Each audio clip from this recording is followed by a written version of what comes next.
Ah, you're here. We've been expecting you. Come on in.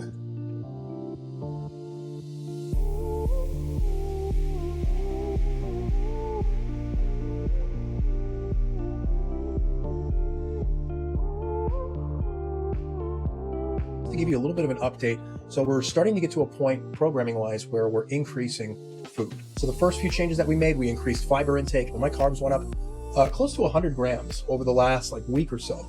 So super stoked for the extra carbs. My weight is going up now as well. I was trending around 216, 217 a few weeks ago. Now I just woke up 220 on the dot, and it's been 220 for about the last week or so now. So moving in the right direction there. We're going to start ramping things up more. We're going to start incorporating androgens within the next few weeks here. And that's when things start to get really fun. So I'm stoked for this upcoming growth phase because we do need to put on some more quality tissue in order to be competitive the next time I step up on stage in 2026. So it's important that I'm taking my morning routine seriously and I'm staying on top of my digital calendar, which is what I basically live by. If it's not on my digital calendar, it's probably not getting done. So that's a huge, huge time management hack. If you're still writing your to-do list stuff on paper, that's cool, but make sure you have a master calendar that's in your phone that you can reference, you can change, modify, build things into it, not just work, but personal life stuff. Any sort of habits that you do on a regular basis. I have all my meals in my schedule. I have all my gym sessions scheduled out in my calendar. Like everything that I do on a regular basis or random events. If I have something going on with church, we have a small group gathering that we're doing. There's a special event. We're hanging out with someone, all of that. We just put it in the calendar. And so you know if you're available or not available, or if you need to shift things around in your schedule. So if you're not already using a digital calendar, I would strongly recommend it. It helps so much. I remember when I first quit my job back in 2020, I went from having a full-time job to working basically part-time. I had thought, if only I had more time to work on my business, if only I had more time to do X, Y, and Z, I'd be a way better bodybuilder. I would be able to build this business so much faster. And then what ended up happening was I quit my job. I no longer had to be somewhere for 40 hours a week. And I realized just how inefficient I was using my time. And I had an open schedule and I didn't know how to fill it. And so it was about a year and a half, maybe 2 years, that I had to work to structure a routine that worked for me. And it's dynamic. It's ever changing. So this isn't something that is static and stays in place. But in the beginning, I had some real issues with managing my time. How do I use my time effectively? Because I had all this time. I don't have anything I have to do right now. I have things I need to do eventually. But how am I sequencing that? How am I setting that up? There's a lot of unanswered questions that I had to take time to figure out. But now that I am in a routine, I'm able to move forward the tasks that need to be accomplished. And I don't feel so cluttered, disorganized, and behind because I know where my priorities are exactly on my schedule. Just, it's so cool that I can have a schedule that is of my own design. So it's just one of the many awesome things about the lifestyle God has helped create for my life and for my family. So I spend probably about anywhere from 15 to 45 minutes in the morning reading the Bible most days. I'm not going to say that I read it every day because I've missed a few days more recently, but I'm on this journey of trying to understand the Old Testament. It's been such a daunting thing to try and tackle. And at some point I just was like, I gotta start somewhere. I gotta start reading some of this stuff. So started with the New Testament because it's probably a fifth of the size of the Old Testament. But after I finished the New Testament, I was like, I should probably dig into the Old Testament since the Old Testament is still all about Jesus. So this is how I try and start my day most days. Then I usually get a quick walk in. That's about 15 to 25 minutes. Get into my first meal of the day. And then typically we'll get into the gym.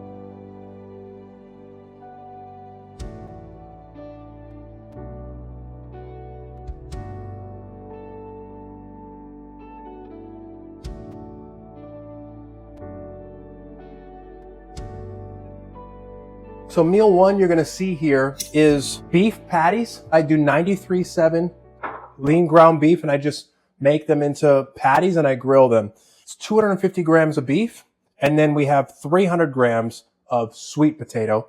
And then we will be adding a tablespoon of coconut oil, also known as 14 grams. There we go. the coconut oil with sweet potato. I do organic sweet potato from Walmart. I don't know what it is about the organic sweet potatoes, but they taste way better than the regular sweet potatoes. So if you can find them in the organic section, I would strongly recommend them. Add a little bit of cinnamon here, and then I'm going to show you just a little bit of a bonus here that makes it into a sweet dessert. Swerve brown sugar substitute is basically erythritol. So it doesn't really have a caloric value. It's sugar alcohol. But be careful with sugar alcohols, because if you have a sensitive gut, you can go overboard with this stuff and it can cause a lot of gas and bloating. So we just do a little bit there and then we microwave. This first meal of the day is actually one of my favorites. I used to be that person where I had to have my first meal be breakfast themed. It needed to have eggs, so there needed to be like cereal in there or some sort of like pancakes or oats. I don't do that anymore. Like I eat the same things every day, but there's enough variety within there and I'm able to change the sequencing of my meals to some extent too. Just as long as I'm sticking within the nutrition framework, that's the big thing that I'm focusing on here. So sometimes this is my first meal. Sometimes this might be my last meal of the day. But generally speaking, we have sweet potatoes, which has higher fiber content. It's a complex carbohydrate. We have beef here, which is a slower digesting protein. We have coconut oil on here as well, which is going to increase the fat content for this meal. So this meal in general, this is going to take longer to digest. So around workout times, I'm not going to want to have sweet potato or beef. I'm going to want things that digest faster. So I'll use this first thing in the morning when I don't plan on training until the afternoon. Or if I'm about to go to bed, I'm not going to eat for the next probably like 8 to 10 hours. So I like having a meal like this that is going to take longer to digest so that my body's being fueled while I'm asleep. These are little things that I consider with nutrient timing, but at the end of the day, I just want to make sure that I get my meals in. So today, this is my meal one, and tomorrow it might not be. This is so good, man. This is like a dessert. I am breaking the rules though. You're supposed to have your protein first, because when push comes to shove, especially in the off season, you want to make sure you're getting your protein in. And the carbohydrates, they're easier to get in. So if you can get the harder stuff like the protein in first, it's much easier to get your meals down when you start with the protein. It's when you do it the other way around, I don't know, man. I always tend to get full, and then sometimes I end up throwing out some of my protein portions because I just didn't finish it. So eat your protein first, then carbohydrates. So now that meal one is done, I'm going to get into my work day. It's going to be a couple hours here. Then we're going to train legs. So you'll see a little bit of that. We'll come back, have the post-workout meal, and then I have 2 more meals remaining for the rest of the day.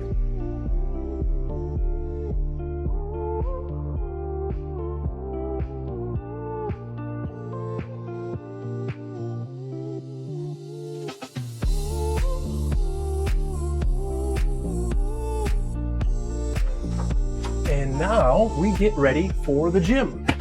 So for my pre-workout meal, it's nothing too crazy. We do a 1.5 scoops of the Rule 1 Clear Isolate, which comes out to about 30 grams worth of protein.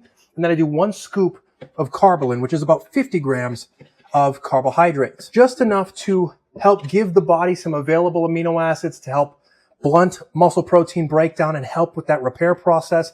And then readily available carbohydrates that don't cause a lot of bloating. That's why I really like these higher molecular weight carbohydrates like Carbolin, or highly branched cyclic dextrin is another really great one.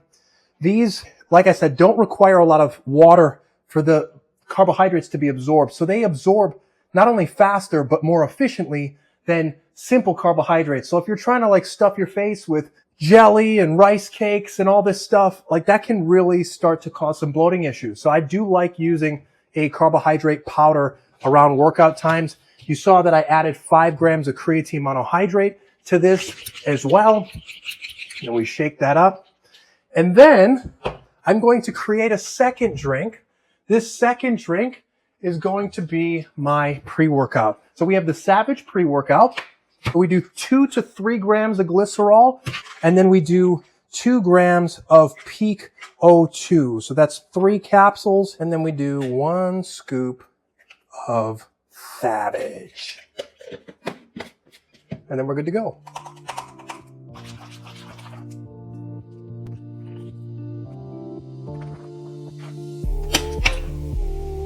couple highlights from the check-in assessments that I just finished up.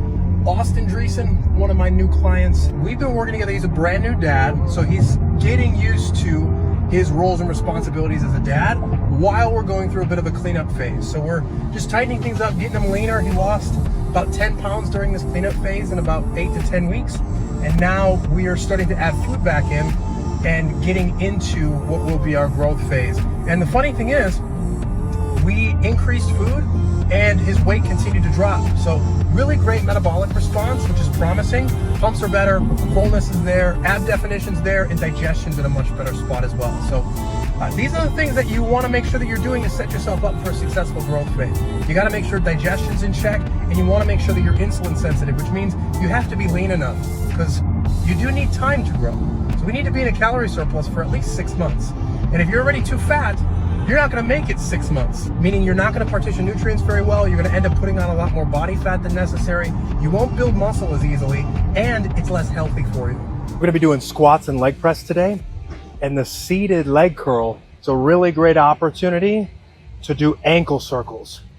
This can improve your ankle mobility by anywhere from 5 to 15 degrees for most people, which is significant, especially if you find that your range of motion is limited on leg presses or squats, where your knee can't travel too far without experiencing some knee pain.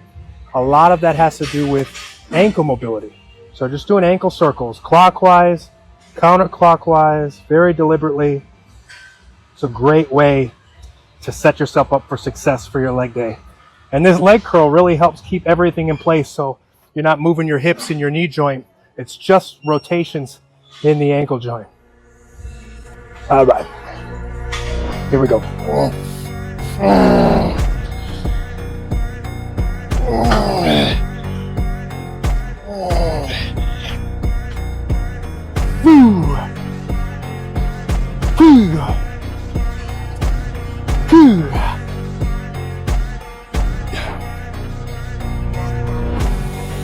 Go.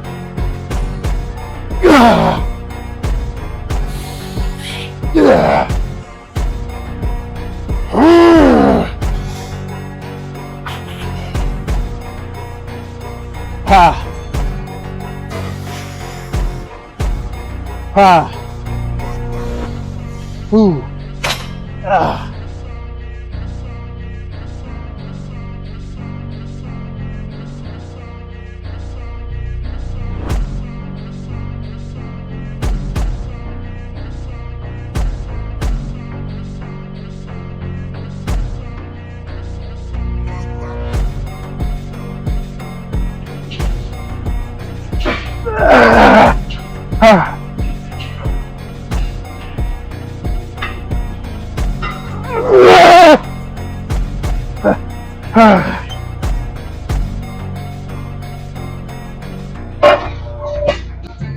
That last set of leg press strained my adductor just a little bit, so I'm proceeding with caution.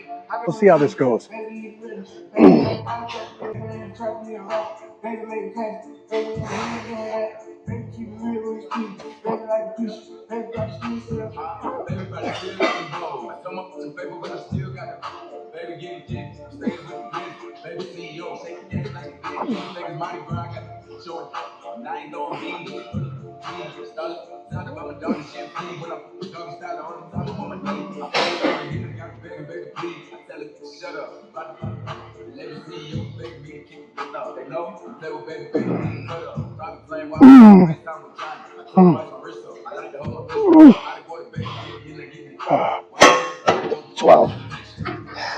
Not bad.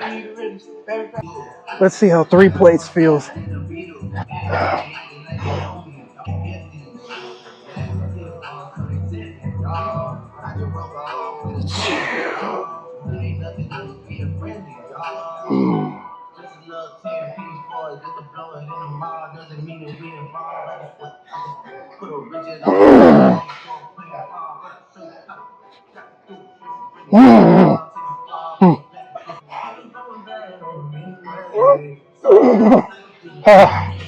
Yeah.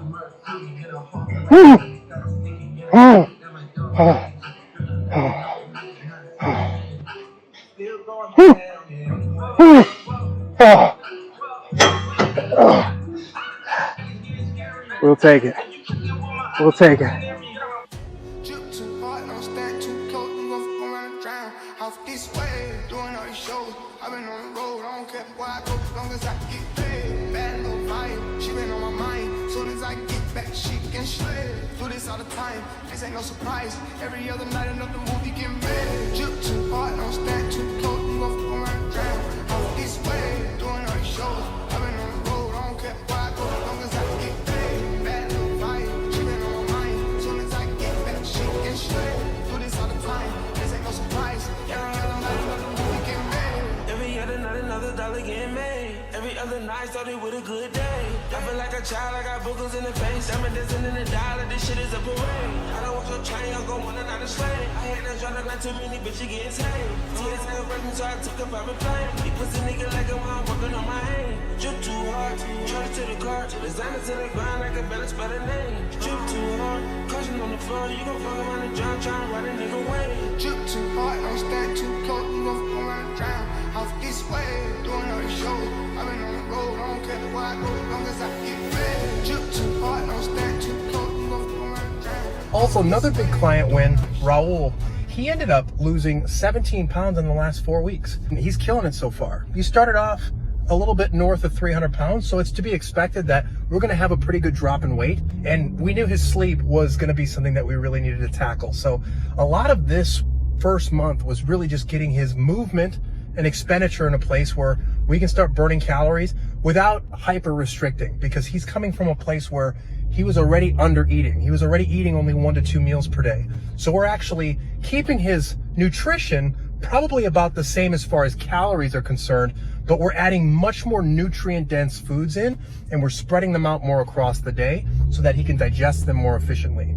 And while we're doing that, we're addressing the sleep. So we're focusing on the recovery habits while increasing a little bit of movement and adding in some weight training as well. As we improve his metabolic efficiency, then we can start really focusing on restricting food as a way of imposing a deeper deficit. But we don't want to restrict somebody's diet when they're already coming from a place of under eating. We have to nourish the body without being in a calorie surplus. So it's just a little bit of tweaking and finessing there, but he's off to a really great start as well. Now that I'm back home and showered after a brutal leg day, it's time to get into my post-workout meal. I don't mind delaying my post-workout a little bit, especially on leg days, because it gives me a chance to get back into a parasympathetic state where my heart rate can slow down and my digestive efficiency will be much higher. A lot of people will rush right into their post-workout meal trying to take advantage of some sort of anabolic window that doesn't really necessarily exist. And so you just want to make sure that when you're eating, you're in a parasympathetic state to maximize digestion and absorption. So then we got the post-workout meal here. This is 120 grams of Chex cereal, chocolate Chex cereal, because it's my favorite, but I also really like the cinnamon flavor. I think I've tried all the Chex cereals at this point. Some of them are corn-based, others are rice-based, so I try and stick with the rice-based Chex cereal the most, just digests better. The tablespoon of organic honey, and then my 2 scoops of whey protein isolate, the precision protein. Fruit cereal flavor, which is, again, my favorite. And then I have 1 packet of Element.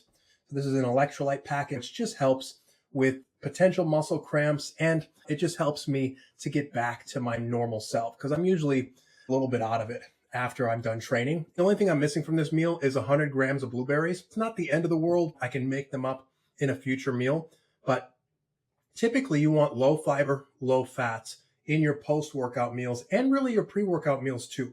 Fats and fibers slow down your digestive rate. And when you're training, your digestive efficiency already goes down. So if you have high fats, high fiber, and you're starting to train, you can run into a lot of bloating and digestion issues. So you want to try and keep fats low, fiber low, and you want to stick with simple carbohydrates that are going to break down easily. And then same with your protein sources. You want protein sources that break down quickly and efficiently. So I get 50 grams of protein here in under 2 hours to help with that muscle repair process, compared to if I had like eggs or a steak post-workout. Those foods are amazing and they should be in your diet, generally speaking, but not around your workout time. You want to make sure that you're surrounding that session with an adequate amount of nutrients that are going to help you recover in an adequate time period. So that's all I got there. I'm going to finish up this meal here. Now, I just finished up a majority of my work day. I have a little bit of work left to do. I have a new client getting started. So I want to get started on his program tonight. I'll finish it up tomorrow. And then for the rest of my night, I'm going to be grilling burgers, taking my evening supplements, and then spending time with the family. Right now, my wife is getting Ellie from daycare. So they're going to be back in probably about an hour or so. So I'm going to be getting the burgers started and hopefully finished by the time that they get back so that we can all wind down and hang out a little bit. But in the meantime, you can see here that I'm going to be using some organic barbecue sauce and Worcestershire sauce. Worcestershire sauce. That's such a tongue twister, man. But I put these two together with the beef and then I make them into beef patties. I've been doing this now for almost 2 years and I don't get sick of it. I might change up what barbecue sauce I use, but it's always the 1-2 combination into beef patties, and I have it with some sugar-free ketchup usually. So I'm going to be grilling some burgers here as I finish up the rest of my day. Outside of that, I'm taking my evening supplements, which I'll just break down real quick here. A B complex, turmeric, a glucose disposal agent that helps with blood sugar, betaine hydrochloride, super digestive enzymes. These two help a lot with digestion. We have ginger, which is helping with digestion and inflammation as well. Ashwagandha for stress, cortisol management. 4 capsules of magnesium glycinate, that's 400 milligrams. And then TUDCA, 250 milligrams of TUDCA. That's going to be my evening supplements. Oh, hold on. Forgot. Vitamin C. Now that will be the end of my evening supplements. But how many pills we got here? 2, 4, 6, 8, 10, 12, 14, 16, 18, 20. We've got 20 pills. So I probably take about 50 pills a day. Isn't that crazy? That is wild, man. I don't always get all of them in. I do forget some. You might see just like piles of these vitamins laying around sometimes. So I do end up missing my supplements sometimes, but obviously these supplements serve a purpose. And so the more consistent you can be with your supplements, the better. And you don't have to have all of these supplements, but there are some fundamental supplements that really everyone should be taking. So we're talking about a multivitamin, magnesium. I like the glycinate version, fish oil. I'm actually out of fish oil right now, so I got to restock on it. Otherwise, it would be in here. So I for sure have more than 50 pills a day. But anyways, that's going to do it for this episode. I will be creating another one of these videos probably within the next 3 to 4 weeks as we get into part 3 of the Road to the Olympia 2026. You're going to want to stick around as we get into this growth phase because things are going to start getting really fun as far as training goes. And I'll be able to update you guys with physique photos, posing. I'll show it all. I won't show it all, but I'll show all the things that are appropriate to show you. You know what I mean? But make sure that you like, subscribe, comment, do anything to show support. Or don't. I mean, you don't have to, but I would appreciate if you could leave me some sort of feedback in the comments section. Like it if you liked it, dislike it if you disliked it, and hopefully you subscribe so that you can stay up to date on some of the other things that are going to be rolling out here in a little bit. But I'll see you in the next video.